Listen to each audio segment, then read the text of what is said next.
you cross my mind.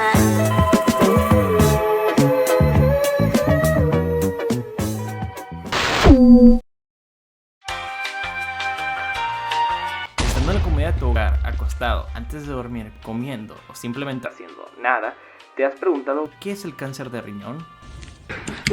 Pues nunca está de más aprender algo nuevo. Me presento, yo soy Martín y aquí te traigo un poco de información para que estés al corriente con este tema. El riñón es en sí nuestro órgano excretor, se encarga de filtrar y mantener un equilibrio electrolítico. El cáncer de las células renales, también llamado adenocarcinoma renal, es una enfermedad en la que se encuentran células malignas o cancerosas que se originan en el revestimiento de los túbulos del riñón, o sea, en esta parte de aquí, la corteza renal. Es importante mencionar que no es lo mismo el cáncer de las células renales al cáncer que comienza en las ureteras renales, cosa que se tratará más adelante en este video. Este es responsable de un 2 o un 3% de todos los tumores malignos en el adulto. Es 2 veces más frecuente en hombres que en mujeres y mucho más frecuente en personas afroamericanas que en personas caucásicas. Este se presenta más frecuentemente en su forma esporádica, sin antecedentes familiares, y rara vez forma parte de un síndrome hereditario, representando solo el 5% de los casos.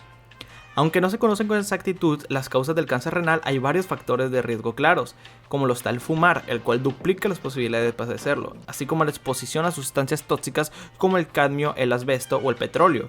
También influye en la obesidad, la enfermedad renal quística en pacientes con diálisis que ya llevan mucho tiempo con esta, y el uso excesivo de analgésicos como la aspirina y la fenacetina. En algunos casos, el cáncer renal puede tener un origen genético, si hay antecedentes familiares y especialmente en personas jóvenes o con tumores en ambos riñones, lo cual se recomienda hacer un estudio genético.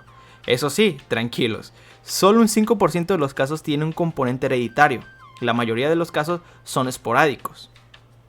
El carcinoma de células renales representa un 80 o un 85% de todos los tumores malignos renales, aunque este también incluye subtipos, comenzando con el carcinoma de células claras, el cual representa el 80% de todos los casos, siendo el más frecuente.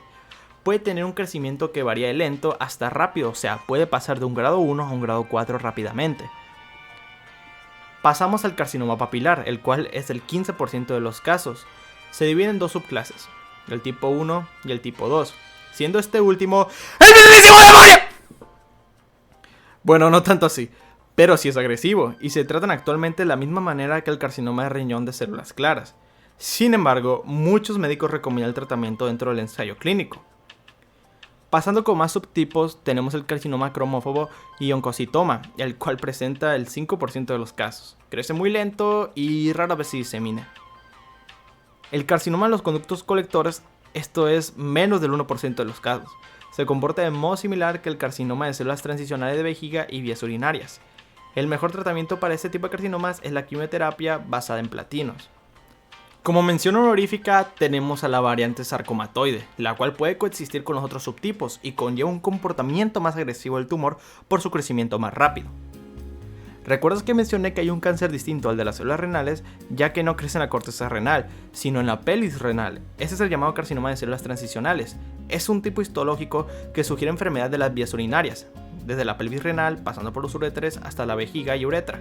Este tipo de tumores tienen un comportamiento y tratamiento diferentes. Como mención honorífica tenemos otros dos tumores más, el cual es el nefroblastoma o tumor de Wilms, el cual es otro tipo de cáncer renal que se presenta típicamente en la infancia. Y también tenemos el angiomiolipoma, el cual es un tumor benigno que tiene un aspecto característico en la tomografía computarizada. Tiende a crecer y no suele diseminarse, pero se puede manejar de forma conservadora o con cirugía. El carcinoma de células renales se asocia con una gran variedad de signos y síntomas, lo cual lo hace muy difícil diagnosticarlo. Muchos pacientes no experimentan ningún síntoma hasta que la enfermedad ya se extendió a otros órganos. Por otro lado, con los nuevos métodos diagnósticos, hasta un 40% de los pacientes se diagnostican de manera casual de un tumor renal cuando se realiza una ecografía o un TAC por razones que no tienen nada que ver al cáncer. En los tumores renales, la tríada clásica de hematuria, masa palpable y dolor en el costado se presenta solamente en el 10% de los casos. La hematuria está presente en más de la mitad, aunque solamente se detecta mediante análisis la mayor parte del tiempo. También son frecuentes síntomas generales como la anemia, la fiebre y la pérdida de peso. Con menor frecuencia se observan policitemias e hipercalemias. Esta última puede indicar diseminación ósea del tumor. Hay varios métodos diagnósticos para este tipo de cáncer, desde la exploración física hasta estudio de imagen y biopsias, siendo la TAC el método diagnóstico y estudio de imagen de elección.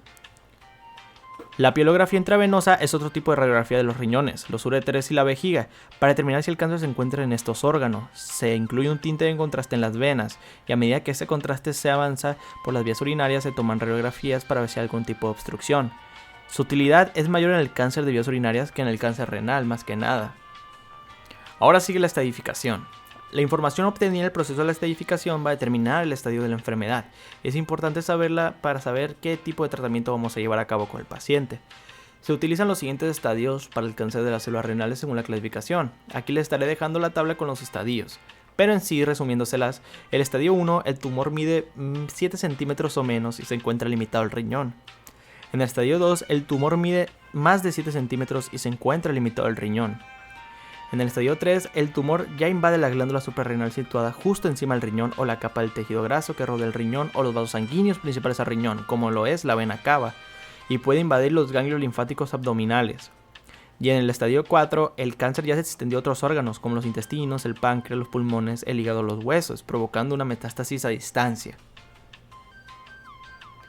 Como dije hace un momento, tenemos que saber el estadio del cáncer para darle un tratamiento al paciente. Aquí les estaré dejando una tabla del tratamiento dependiendo del estadio en el cual se encuentra este cáncer. Por ejemplo, en el estadio 1 y 2 podemos realizar el tratamiento de una nefrectomía radical o parcial o una inmunoterapia también. En el estadio 4, por ejemplo, es una nefrectomía citorreductiva, resección de metástasis, tratamientos sistémicos, inmunoterapia, quimioterapia, etc.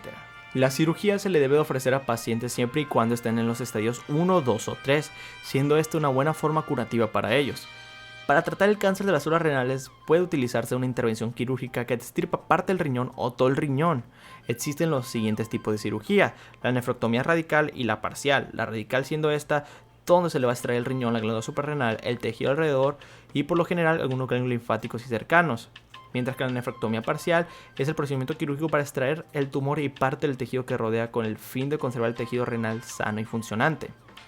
Además de la cirugía como tratamiento, también tenemos las inmunoterapias clásicas, modernas, tratamientos sistémicos, quimioterapias, radioterapias, y además de tratar el cáncer debemos ayudar a nuestro paciente con los síntomas ofreciéndole el tratamiento sintomático. Conforme pasan los años hay nuevos tratamientos que se pueden convertir de primera línea ante este cáncer y habrá que emplearlos. La información recabada fue nada más y nada menos que de la Sociedad Española de Oncología Médica, cuyo ensayo clínico no tiene más de 2 años, aunque estoy seguro de que tú puedes encontrar artículos del año. Y dime, ¿qué te ha parecido esta información? ¿Crees olvidarla algún día?